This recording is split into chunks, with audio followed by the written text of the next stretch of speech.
पाहिजे तेवढ्या प्रमाणात लोक सांगताना दिसत नाही.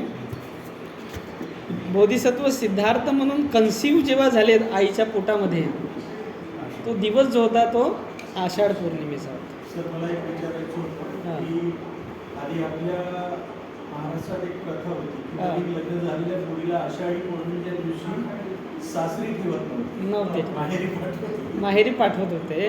दुसरा बुद्ध नको, दुसरा बुद्ध नाही झाला पाहिजे बा. आहे की नाही? एक प्रथा अजूनही चालत आहे. हां एक प्रथा अजूनही चालत आहे. हां दुसऱ्याच्या घरी एवढंच काय, लग्नानंतरची पहिली अमावस्या किंवा पौर्णिमा आताही जाऊ देत नाही डोक्यावरून. मी एवढी धास्ती व्यवस्थेला एवढी धास्ती जे आहे ते एका बुद्धाची झालेली आहे की बुद्ध झाले तर किती खतरनाक आहे. तर बोधिसत्व सिद्धार्थ जे कन्सिव्ह झालेत आईच्या पोटामध्ये, ऐका शांती आहे, जे कन्सिव्ह झालेले आहेत, ऐका ऐका ऐका, जे कन्सिव्ह झालेले आहेत ते आषाढी पौर्णिमेचा दिवस होता. ठीक आहे. आणि आषाढी पौर्णिमेला म्हणजे बुद्ध शासनामध्ये जो मनुष्याचा जो आहे आयुष्य जे आहे, आयुष्याचं जे मोजमाप होतं ना, ते होतं कन्सिव्ह ज्या दिवशी झालेलं आहे तिथून. हे लक्षात घ्या. म्हणजे आयु गणना जे आहे ना, म्हणजे भगवान गौतम बुद्ध जे आहे 80 वर्ष जगले आपण म्हणतो, तर कुठून पकडल्या गेलेलं आहे ते? आषाढी पौर्णिमेपासून. हे लक्षात घ्या. आषाढी पौर्णिमेपासून जे आहे ते आयु पकडली जाते. समजा एखाद्याला जे आहे ते प्रवर्जा ग्रहण करायची आहे, उपसंपदा ग्रहण करायची आहे समजायची, तर 20 वर्ष जे आहे त्याची आयु पकडल्या जाते. 20 वर्षानंतर 20 वर्षाचा झाला की त्याला उपसंपदा देतात. तर 20 वर्षाची आयु कुठून पकडली जाते? जेव्हापासून तो कन्सिव्ह झाला, म्हणजे गर्भधारण झालं पोटामध्ये आईच्या, तिथून.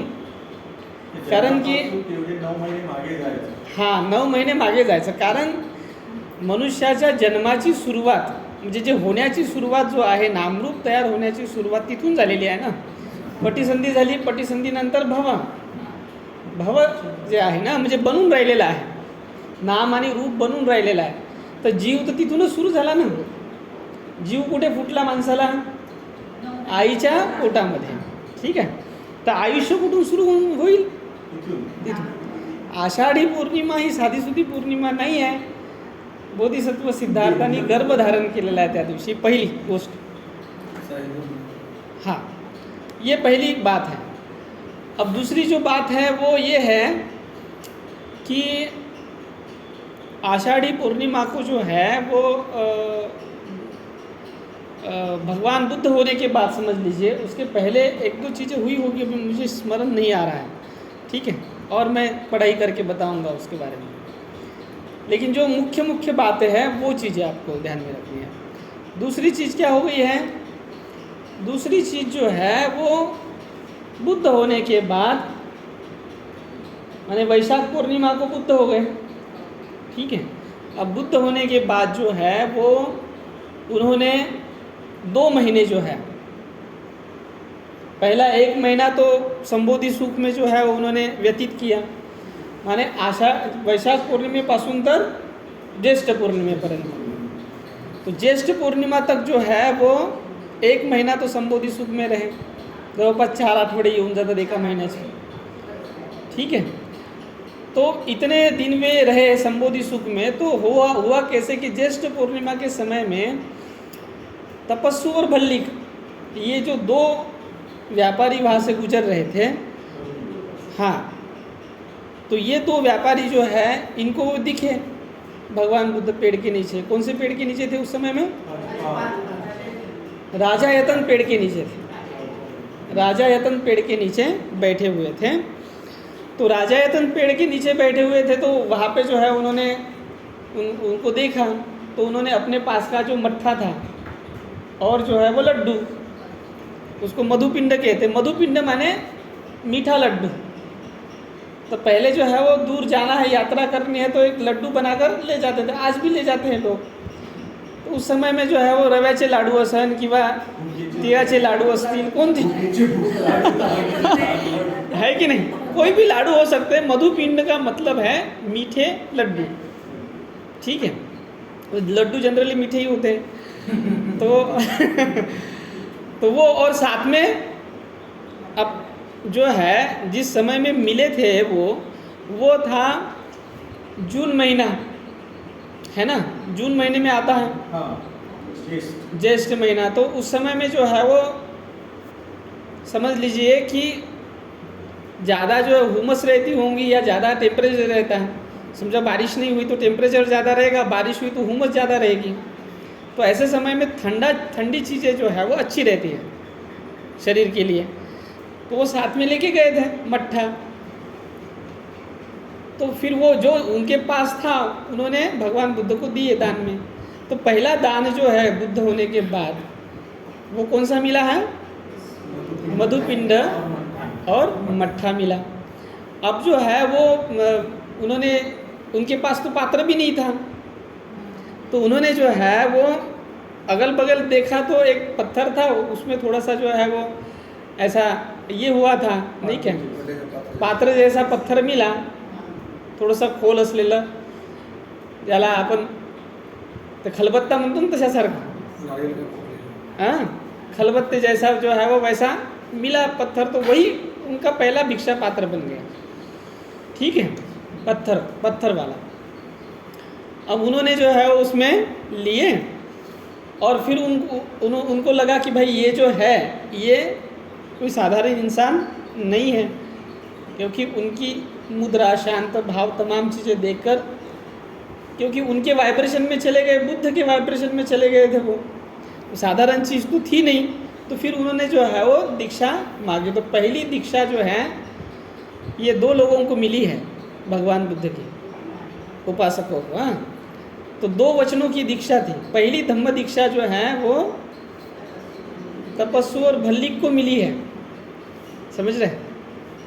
तो धम्म दीक्षा का मामला पहले है पर धम्म दीक्षा पहले मिली है, 2 वचनों वाली दीक्षा।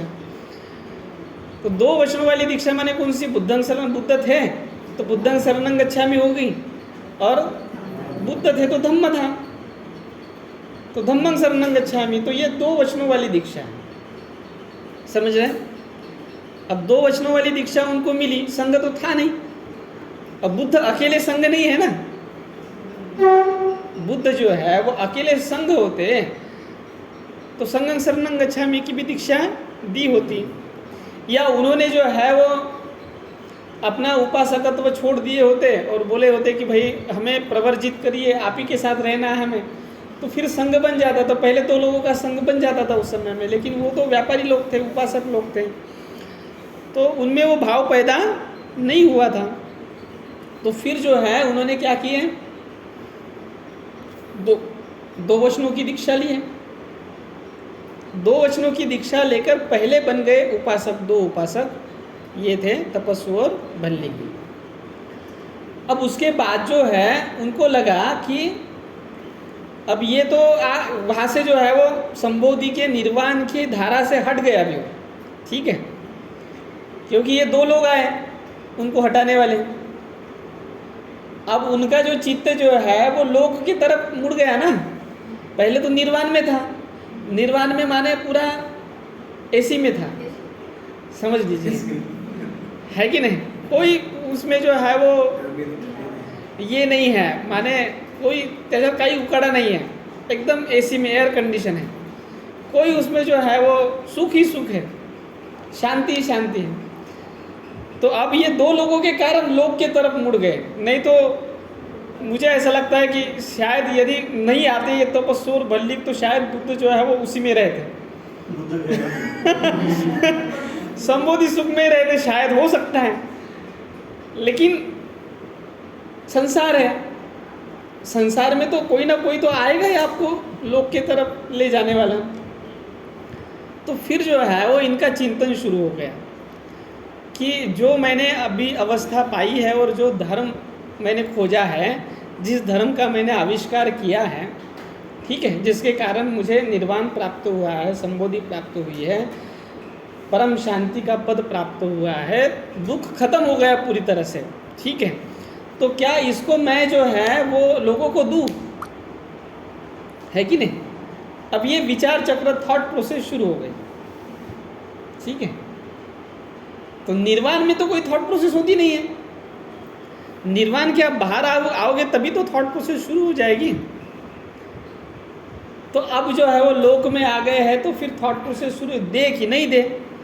अब उन्होंने पहले लोगों का अवलोकन किया, माने पहले ऐसा नहीं कि लोग, उनको पता नहीं था कैसे थे, तो उसी के आधार पर उन्होंने किया होगा ना कि लोग कैसे हैं, है ना। यहाँ पे सुनने वाले लोग कम और बोलने वाले लोग ज़्यादा हैं, सुनाने वाले लोग ज़्यादा, इन द सेंस सुनने वाले लोग कम हैं और सुनाने वाले लोग ज़्यादा हैं, क्योंकि सुनते ही नहीं है ना। उनको लगता है कि मुझे ही प्राप्त हुआ है तमाम चीज़ें, ठीक है। और संसार में कोई साधारण लोग ने, मैं तो अपनी बाप की नहीं सुनता, बोले तो तुम्हारी क्या सुनूं, ये भी है, सुनते ही नहीं है तो सुनेंगे कैसे। और बुद्ध होंगे तो भाई बुद्ध असीम तो आपल्या घरचा उपक ने बोला ना, उपक ने जो है वो आगे चल के वो होंगे तुम अपने घर के, मुझे क्या लेना देना, समझ रहे कि नहीं समझ रहे, मुझे क्या लेना देना। तो ऐसे लोग जो है वो ऐसे लोगों से भरा पड़ा हुआ है जहाँ, तो जाहिर है कि कौन झंझट ले लेगा। यही सुख अच्छा है, संबोधि का निर्वाण का सुख ही अच्छा है, अपने सुख में अपने जो है वो अवस्था में विचरण करें, ऐसा उनमें भाव पैदा हुआ। और होना लाजमी है, कोई ये नहीं है, होना लाजमी है। यदि आप थॉट प्रोसेस, उस थॉट प्रोसेस को ले लेते हैं तो वो थॉट प्रोसेस में जो है वो चीज़ें आनी लाजमी है। तो बुद्ध के मन में वो चीज़ें आई तो वो लाजमी था, कोई बहुत बड़ी बात नहीं थी, नॉर्मल बात है। तो उनके मन में वो चीज़ आई कि भाई दे या ना दे, और देंगे तो सुनेंगे कौन, ठीक है। सब बालों का जो है वो जहान है। बाल माने कम बुद्धि के, बाल बुद्धि के, बाल्या सर्व, हाँ, बहुत दिनों के बाद ये शब्द आया, एवरीवेयर देयर इज अ बाल्या एंड बाली, समझ रहे? हाँ, तो बाल भारती है ना जिधर उधर, समझ रहे हैं। कम बुद्धि के लोग हैं, उतना ज़्यादा समझते नहीं उन लोगों को। और ये जो है वो बुद्धि वालों का धर्म है, ये जानने वाले ही जान सकते हैं, सभी के बस की बात नहीं है। बुद्ध धर्म को जानना समझना सभी के बस की बात थोड़ी है, समझ रहे कि नहीं समझ रहे। तो फिर जो है उनको लगा कि क्या करें, तो ना दे बराबर, नहीं देंगे तो ठीक है। फिर उनके मन में जो है वो फिर से करुणा जागी, मैत्री जागी, समझ रहे। उनके मन में जो है ना करुणा जागी, क्योंकि बुद्ध है, और बुद्ध माने भावनाओं का महासागर है, कुशल भावनाओं का महासागर है। बुद्ध होना माने कुशल भावनाएं बहना, इतनी धारा प्रवाह होती है कि पूछो मत। कुशल भावनाओं का इतना धारा प्रवाह चलता है कि साधारण बात नहीं, जैसे महासागरों में धारा प्रवाह चलता है वैसे धारा प्रवाह जो है वो कुशल भावना का बुद्ध के मन में चलता है। तो मैत्री का प्रवाह, इतना प्रवाह बढ़ा कि पूरे ब्रह्मांड को उसमें व्याप्त करे, समझ रहे। तो पूरा ब्रह्म का विस्तार आ गया उसमें, इसलिए उसको ब्रह्म सहपति कहते हैं, समझ रहे। ये भावना ऐसी है कि पूरे ब्रह्मांड में फैल सकती है, इसलिए उसको ब्रह्म सहपति कहते हैं। इस भावना को क्यों ब्रह्म सहपति आया ऐसा बोलते हैं। ब्रह्म सहपति का मतलब है ये कुशल भावनाएं किसी परिवार तक ही सीमित रह सकती है क्या, समझ रहे, या किसी गांव तक, शहर तक, देश तक, दुनिया तक ही सीमित रह सकती है क्या। ये तो पूरे यूनिवर्स और मल्टी यूनिवर्स में चली जा सकती है, समझ रहे कि नहीं समझ रहे। माने केवल पृथ्वी तक ही नहीं है, पूरे गैलेक्सी और उससे भी आगे यूनिवर्स और मल्टी यूनिवर्स तक फैल सकती है ये भावना, इतनी भावना बड़ी होती है ये। तो इसको बोला है ब्रह्म। ब्रह्म का मतलब होता है जिसकी कोई सीमा नहीं, असीमित, समझ रहे। तो बुद्ध धर्म में ब्रह्म का अर्थ बहुत बड़ा है, असीमित, जैसे माँ की भावना बेटे के प्रति असीमित, एक चुल्लू भर जो है वो इकाई ली है थोड़ी सी, और थोड़ी सी इकाई से उस भावना को समझाया है कि माँ की भावना जैसे अपने पुत्र के प्रति होती है ना, ठीक वैसी ही भावना। तो माँ की अपने पुत्र के प्रति भावना कितनी असीमित होती है, उसको कोई सीमा है क्या? माँ की भावना को कोई सीमा ही नहीं है, समझ रही है? इतनी सीमा होती है, असीमित भावना होती है, कोई प्रमाण नहीं है,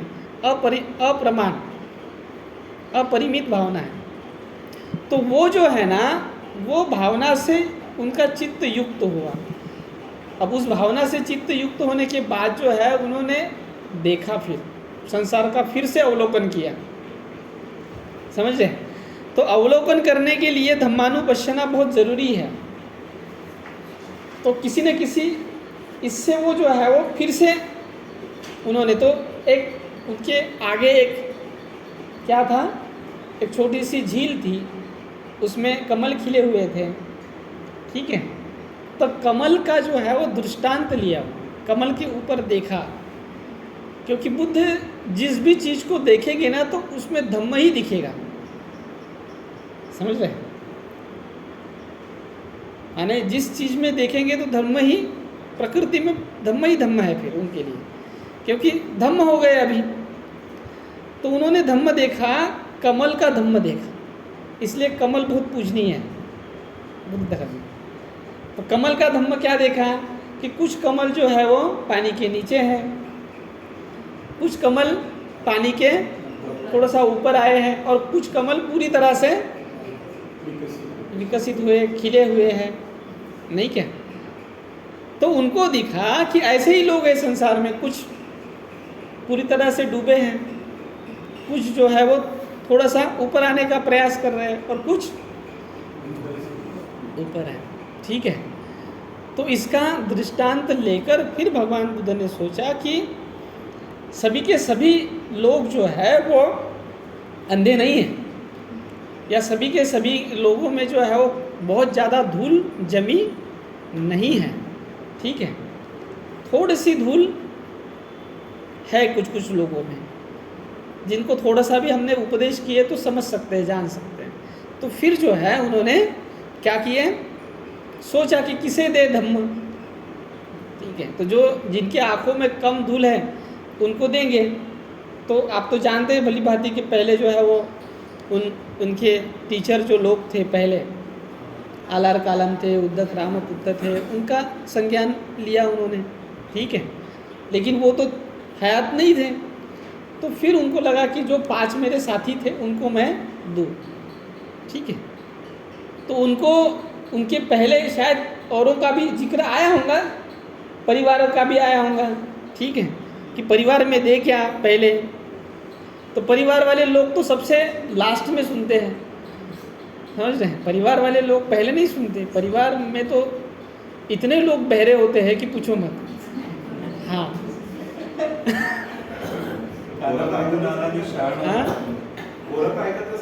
हाँ, सुनती नहीं, समझ रहे?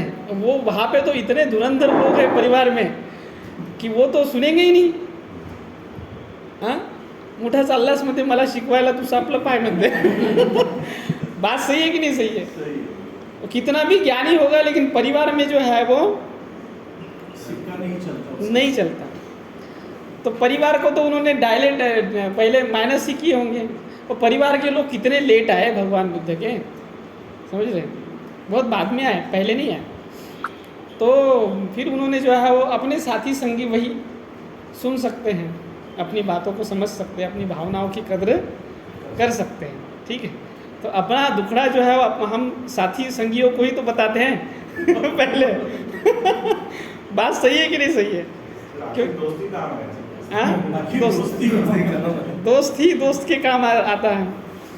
तो बुद्ध को भी लगा कि भाई मेरी इस जो है वो खोज को मेरे दोस्त ही समझ सकते हैं. तो फिर उन्होंने जो है वो अपने वो 5 दोस्तों के पास गए. तो ये दिन लगा उनको, 1 महीना लगा समझ लीजिए, वहाँ से वहाँ तक जाने के लिए समझ लीजिए लगा होगा. तो वो जो अंतर है वहाँ से बुद्ध गया से सारनाथ तक के तो 200-250 किलोमीटर का हाँ हाँ हाँ किलोमीटर का है उतना अंतर। तो फिर जो है वो नापते हुए वो आए, कहाँ पे उनकी मुलाकात हो गई, जहाँ पे अभी चौखंडी स्तूप है, सर ने बताया नहीं क्या, कौन सी चौखंडी स्तूप, वहाँ पे पहली मुलाकात हुई उनकी, वहाँ पे ठहरे हुए थे। और फिर जो है वो वहाँ से फिर जो अभिधम्मिक स्तूप है वहाँ पे उनकी बैठक हुई संपन्न, और फिर वहाँ पे उन्होंने जो धम्म चक्र प्रवर्तन पहला धम्म जो है वो दिया उनको। समझ रहे कि नहीं समझ रहे? प्रथम बार जो है हाँ हाँ वो पूरा वन ही था, जो हिरने ज़्यादा थी उस वन में, इसलिए उसको मृगदा वन कहते हैं। मृगदा का मतलब होता है मृग देने वाले, ठीक है, मृग माने हिरन, तो हिरनों की संख्या ज़्यादा थी वहाँ पे।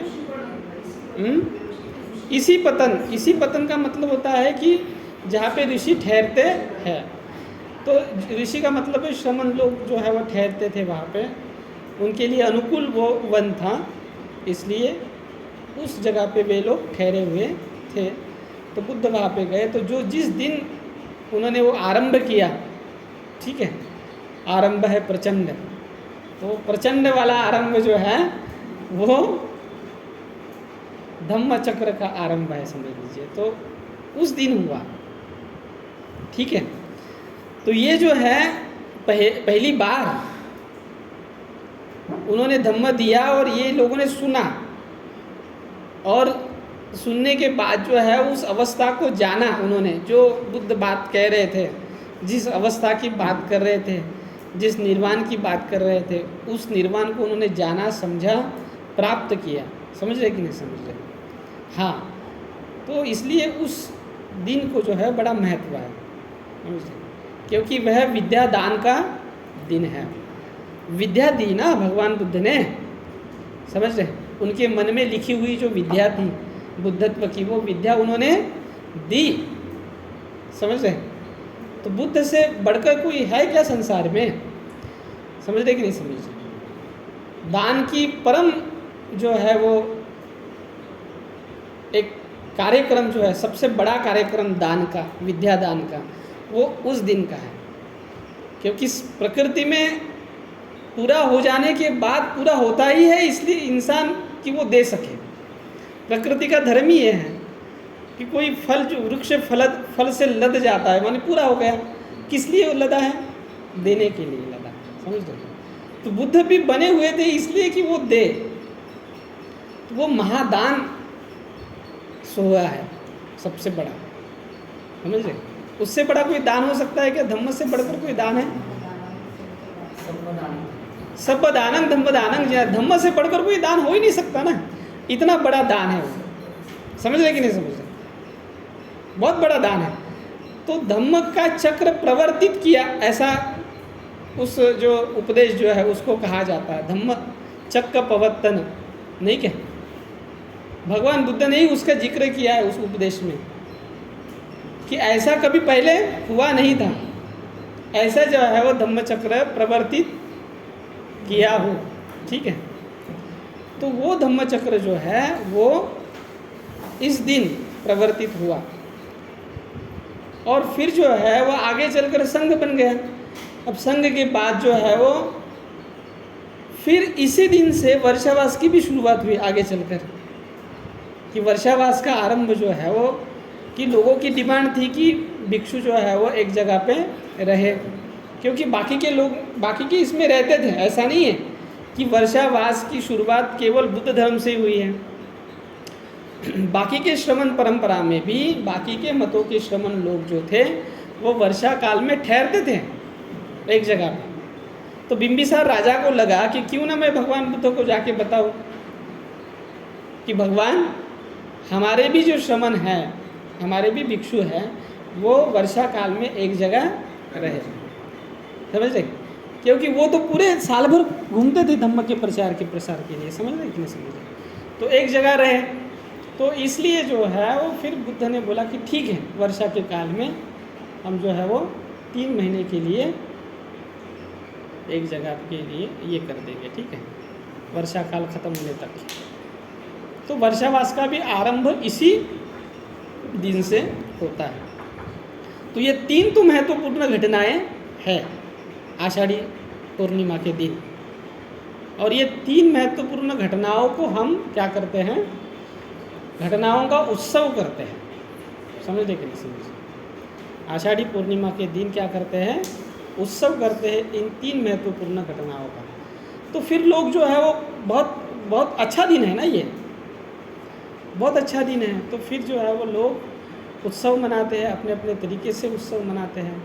तो ये सांस्कृतिक जीवन की जो है वो समृद्ध क्या है, स्थितियाँ है जो हमें दिखाई देती है। लोग जैसे जैसे बुद्ध शासन के तरफ आ जाएंगे, बुद्ध शासन में जैसे जैसे लोग अधिक श्रद्धाशील हो जाएंगे, तो इस दिन को और अधिक तरीके से लोग क्या करेंगे, मनाएंगे, सेलिब्रेट करेंगे, ठीक है। जैसे बौद्ध देशों में सेलिब्रेट होता है, बहुत अच्छी तरीके से सेलिब्रेट होता है।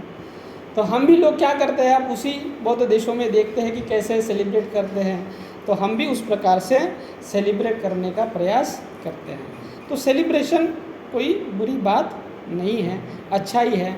और ये तो इतने बेहतरीन दिनों का सेलिब्रेशन है, समझ रहे कि नहीं समझ रहे? तो ये सेलिब्रेशन होना चाहिए, ठीक है।